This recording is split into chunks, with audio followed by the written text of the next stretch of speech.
virus de l'immunodéficience humaine, VIH, pénètre dans le corps humain, il attaque immédiatement le système immunitaire, responsable de la protection du corps contre tout danger extérieur. Le système immunitaire devient alors très affaibli et peu résistant aux maladies. Si le virus continue de se propager pendant une longue période dans le corps sans recevoir de traitement approprié, la maladie progresse vers un stade avancé et critique appelé le sida.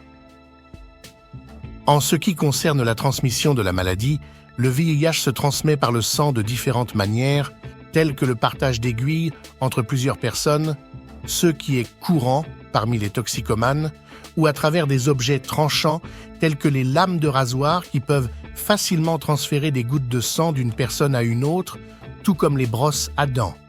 Cependant, la voie de transmission la plus courante dans le monde est le contact sexuel non protégé.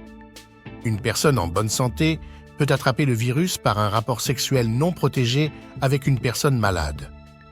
De plus, les femmes enceintes peuvent transmettre automatiquement la maladie à leur fœtus ou même par l'allaitement maternel.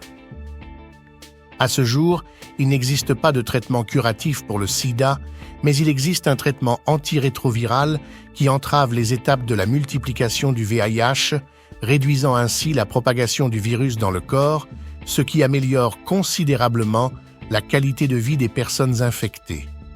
Parfois, grâce à ce traitement, la maladie peut atteindre un niveau indétectable et intransmissible.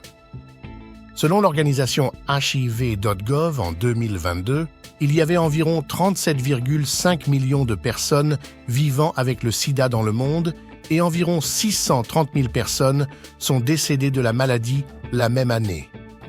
Les personnes infectées se trouvent dans tous les pays du monde, mais la situation est particulièrement grave dans le continent africain, en particulier en Afrique du Sud, qui détient le plus grand nombre de personnes infectées par le virus au monde, dépassant les 7 millions.